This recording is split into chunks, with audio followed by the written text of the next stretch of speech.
今天攀岩复壁加固山崖瀑布水景池，总算安全了。前院的多功能水景池经过打造，已经初见成效。离开门见山，看窗望水已经是近在咫尺。就是这面山崖现在成了问题，虽然都是10层结构，但是局部10层表面容易风化，不仅要担心有落石风险，下大雨也会有泥土流进水池。为此，听从大家的建议进行加固处理，一劳永逸。这面山崖落差接近900厘米石壁更是接近于垂直的陡峭，如何在确保安全的情况下进行加固又不会破坏原有石壁的肌理感，成了改造的难题。加固之前要先排除山崖的安全隐患，虽然山崖都是页岩10层结构，但是10层与10层之间的硬度却有所不同，有的经过岁月洗礼会慢慢风化，这也是大家建议必须要解决的问题。谁也不想水池下雨之后就是一滩的浑水，这次我也是尽可能把山崖容易风化脱落的石头清理干净。人力清理是有限的，10层的表面还残留风化土以及顽固的苔藓，若不处理干净，势必会影响到接下来的加固。水枪冲洗不仅能够迅速剥离10层表面的风化土和苔藓，也能让10层重新露出原有的风貌与质感。就是水池已经变得浑浊不堪了，放掉之后就剩下一堆的落石。下一步就要调配特殊的材料对山崖进行加固处理。水泥的本色很难和山体融合，为此添加了调色配方，把水泥从灰色变成了与山体接近的颜色。材料如何运输上去也是个问题，左侧山崖相对直立，只能站在上面，借助绳子一点点的往上拉，山体加固也只能从上往下进行。这些石缝就是容易风化的导线。山体加固真的不同于其他改造，虽然就是简单的用水泥进行涂抹，但是在有限的空间站立着，一只手还要抓着绳子稳住身体，这样操作完全就只能靠一只手，体力消耗不同于之前。因为这里就是水景池的灵魂所在，所以10层的表面是无差别的全覆盖。为了不影响石壁原有的肌理感，涂抹之后还要用毛刷对表面进行处理，确保水泥与石头之间的粘连，同时也能让水泥的表面看起来更接近于天然岩石的质感。今天加固已经来到了山崖的半山腰了，这个位置有点尴尬，无论你从什么地方运输材料都是比较困难的。10层有一定的层次落差，并不陡峭，但用昨天的方法已经行不通了，只能依靠有限的空间一点点到往上运输，效率不仅低，还很耗费体力。最重要，有些地方接近于垂直的陡峭，连个落脚点都非常的局限，材料也只能悬挂在空中，可以说是步步维艰。越往下情况就有所好转，不仅材料运输方便了，内心沉重的压力也随着高度的下降而减轻，陡峭地方也可以利用梯子来操作。刚加固的山体颜色会更深一些，干透后颜色会变淡，可能有人会觉得这样做真山变成了假山，缺少了灵魂，无可奈何。安全肯定是优先考虑的问题，随着时间推移，等表面的苔藓生长，我相信原有的质感会慢慢形成。之前大家好奇山崖的上面是什么样的，就是这样的菜地，因为是山区，地势都是斜坡起伏的。这只眼影兔不知道你们还记得吗？现在已经完全放养了，它也不会跑远。大家关心的山崖排水沟也在爷爷那一辈就已经建成。看着掉落在水池的这堆石头，让我更加坚定地意识到这次加固的重要性，就是没有预想到这项改造的难度。尽管从劳动强度上看似并不繁重，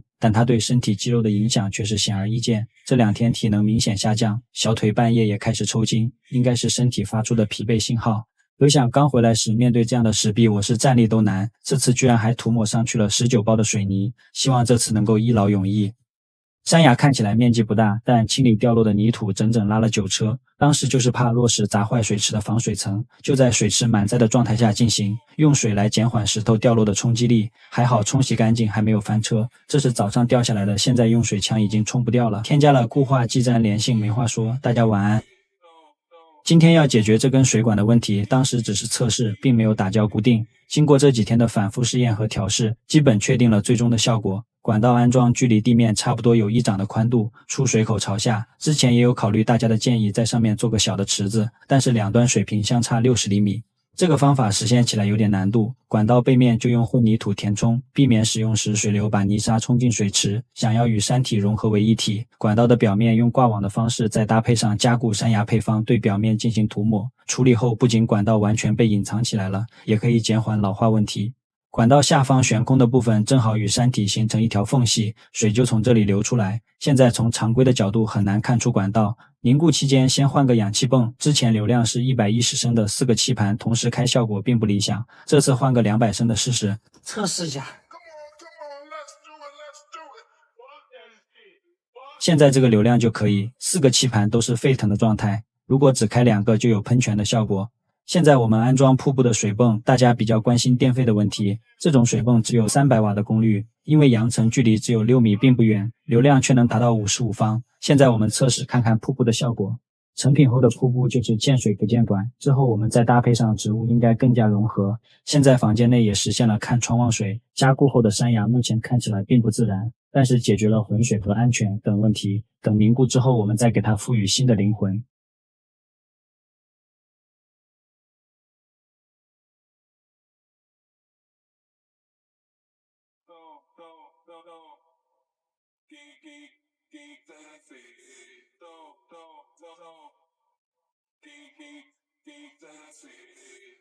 今天铺砖买管把林中瀑布复刻到了家里，让荒野的石壁也有了灵魂。前院的多功能水景池经过打造，已经实现了看山望水，就是这面石壁还缺少点灵魂。今天就实现李白诗词里的诗意景象。先要解决供水的问题，想要好的流水效果，落差和水量缺一不可。受地理条件限制，山崖的落差不可改变，但是水流量却是可以控制的。山崖都是10层结构，但是为了安全，又对它进行了加固处理。管道的预流宛如一条巨龙蜿蜒盘卧，蓄势待发。如何把它困在这里，成为山崖永恒的守护者成了难题。显然，仅凭几颗斩龙锭是无法降服这条巨龙般庞大的管道，自然的力量充满了未知和挑战。为了稳当，通过斩龙锭与捆仙绳巧妙结合，总算暂时将它稳住在山崖上了。因为现在还不清楚龙吸水的能力值，只能根据以往的经验，先用普通法器对着它身体一顿输出，先看看它身体的承受力。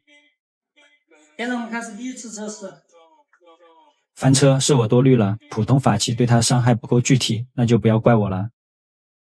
现在我们第2次测试。这次总算听见了龙吸水的咆哮声，目前的情况已经是这个龙头的极限了。趁它还没有发怒之前，先把它封印在石壁上，稳定之后再给它换个猛一点的龙头。崖顶龙尾有6米的长度，伤口是朝下的，在封印时下方预留了1掌的缝隙，悄然间水管就化身为一条水龙，与山崖融为了一体。封印还需要一定时间才能强化，期间先给水池下水的通道铺上砖，材料也是和前院一样颜色的石板，为了方便之后通行，砖就贴成斜面的效果。找出斜面水平后发现落差还比较大，只能先用红砖砌出外轮廓，内部填充找平后就转换贴砖技能。虽然改造院子已经有了贴砖的经验，但是这种斜面的贴法还是第一次，加上石板是300×900的规格，只能2个人协作才能完成操作。